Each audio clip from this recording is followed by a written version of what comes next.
welcome back to my channel. My name is Melody, aka the funkiest mom in the block. Guys, thank you for liking, subscribing, and commenting. I had the reception has been good.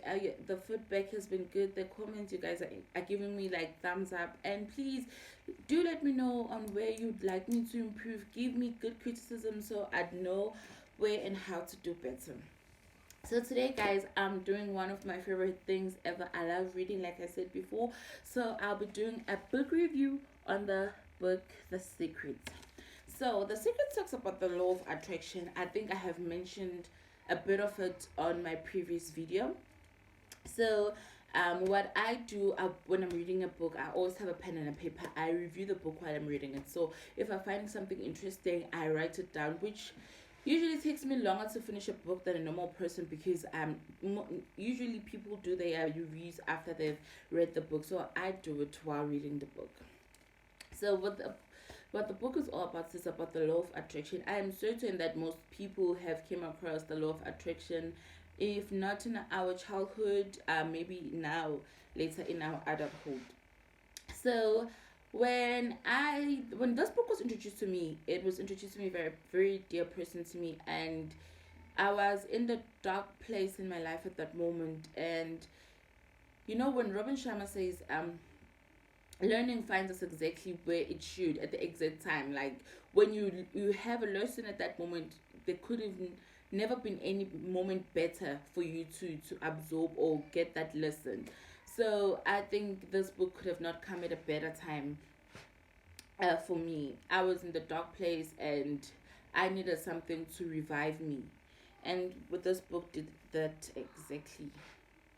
So I started by writing down, because the book talks about um gratefulness. So when I started, I decided to write all the things that I'm grateful for.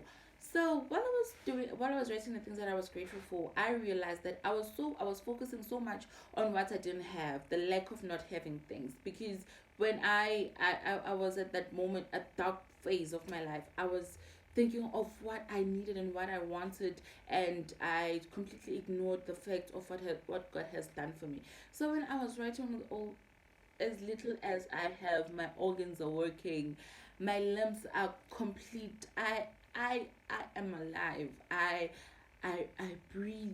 I breathe beautiful air. I have sight. I can hear. I started with some things that little and yet so big and profound. So one of the things that stood out for me in this book, it said to do things the way you want to do them, you will have to acquire the ability to think the way you want to think. So for me at the moment, I wanted my career to kickstart. I wanted my business to kickstart. So I was focusing on the lack of not having the equipment to make my business booming. And to me, that said, I had to shift my mind state and not focus on the lack, and focus on what I had at the moment, and what I could do with what I had at the moment, just to have to do things the way I want them to go. Yeah. So it also says you must get rid of the thought of competition. You are to create, not to compete for what is already created. So I read this other book, and it said I think it was Robin Sharma as well. He says the world that you want, the world that you imagine in your head is already there. It exists. For the mere fact that you're imagining something, it means it exists. You can go forward. It For the mere fact that something exists, it means you can have it. You can get it. So, and when it said you must get rid of the thought of competition, you must create. When we go back to the Bible, it says God has given us authority to create things. God, like our Father is a creator, so we are His children. So the authority and the delegation of creating things runs in our veins. So I had to create and speak it with my mother. My business is going to be booming. I'm starting my business now. I wasn't focusing on the how at that moment. I wasn't focusing on the why, on what I didn't have. I started creating things. I spoke life. When the Bible says we can move mountains with our faith, it does taught me exactly to have unwavering faith. And people thought I was crazy because I would reprimand people for speaking a certain way, because now I was exposed to this way of thinking, and I wanted to share it with everyone else. There's this quote I read, and it said, those who were seen dancing were thought to be crazy by those who were not hearing the music.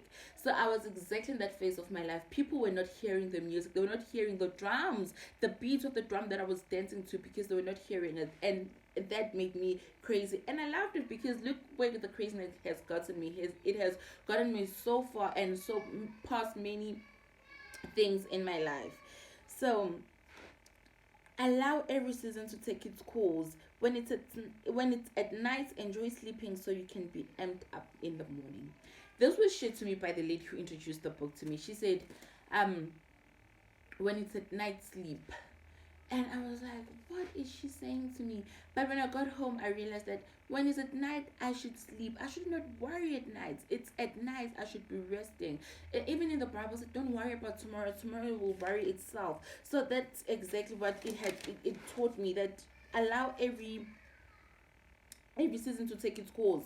Basically, it says it takes no time for the universe to manifest what you want.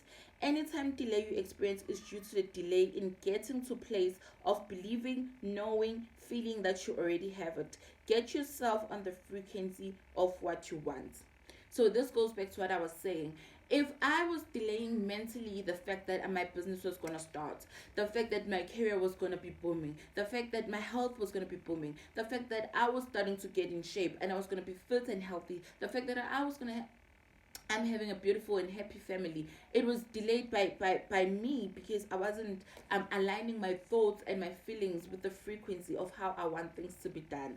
So it's very important that you shift your mind space, and you think, you feel, when in the book they make a common example that when you buy a plane ticket, or when you see something from a catalog, and then you buy that thing, you let's say you online shop and you put it in your cart and you make the payment, you have that feeling that you already have it, you're just waiting for it to happen. So in everything, in every aspect of your life, if you want to have a car, have that feeling that you already placed it in your cart and God has seen it, God has received it, God has understood the fact that you want this car. Just have the feeling, have the anticipation, have the same feeling that you have when you're waiting for that perfume from Avon that you already placed in your cart and ordered it.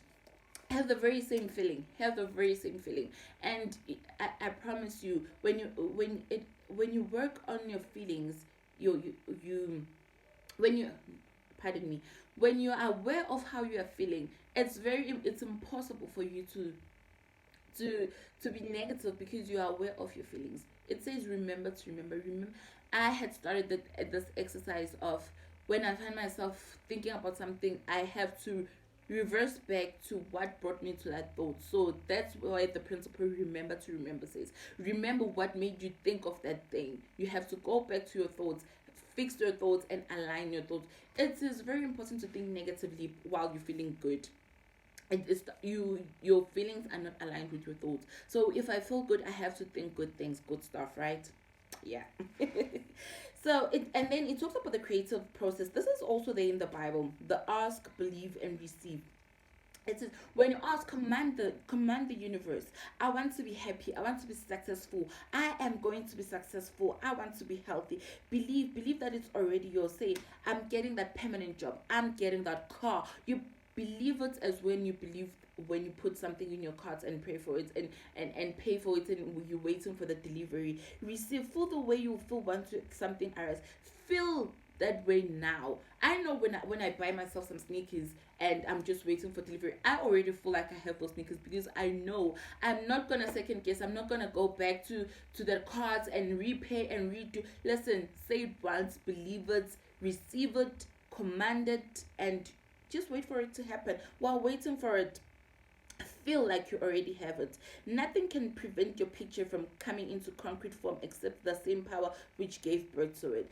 So if you gonna stop the car from coming to you, it's because you are now starting to think, but how am I gonna get this car? How am I gonna pay for this car? I don't get enough for this car. So now the universe is saying, okay, whoa, you are starting to doubt yourself, starting to doubt your own word. So that's how things, they delay. It's not because they're delaying because they're not supposed to happen for us. It's because we have removed ourselves from the knowing and feeling that we already have those things.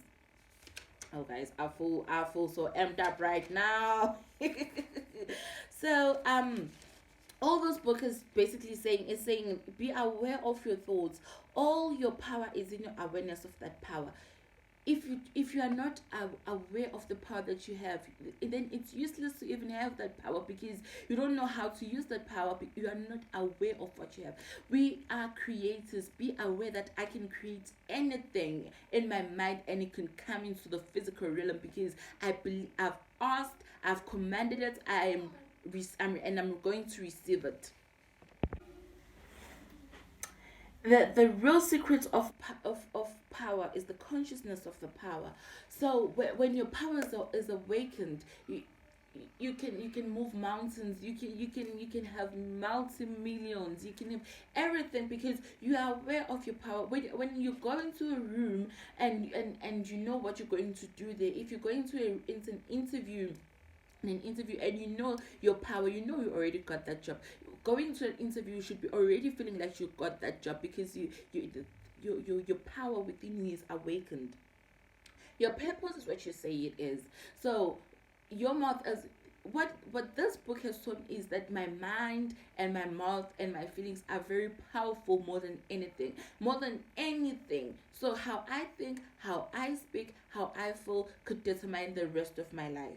So it's very important to know what your purpose is, and believe that your purpose is what you say it is. You are the only one who can create the life that you deserve. Like I said the other time, I think I was talking to my sister and said, um, you are the only one who can say what you want in your life. I can give you advice. I can say this. I can say that. But you are the only one who can create the life that you want for yourself. Because I am not within your head. I'm just sharing what's in my head space with you. You can implement it. You can choose not to implement it. So at the end of the day, it lies with you. You are the one who can create the life that you want. You can never not be. You can never not be. I don't, guys. This, when I wrote this down, I had goosebumps. I can never not be. I can never not be a millionaire. I can never not be a great mom. I can never not be a fitness bunny. I can never not be a funkiest mom in the block. I can never not be anything that I want to be. So, guys, every possibility exists. Believe in yourself. Shift your mind space. Think, align your feelings with your thoughts, and I am hoping that you enjoyed this book review, guys. I could go on and on and on. It literally took almost my whole notepad, because I kept writing and writing and writing. And if I could go on, I could. My word, my word, my word. It's I won't stop. So guys, please be work on yourself, work on your mind space, work on your feelings, your align everything. Speak life into yourself, speak life in your surroundings, speak life in everything that you do.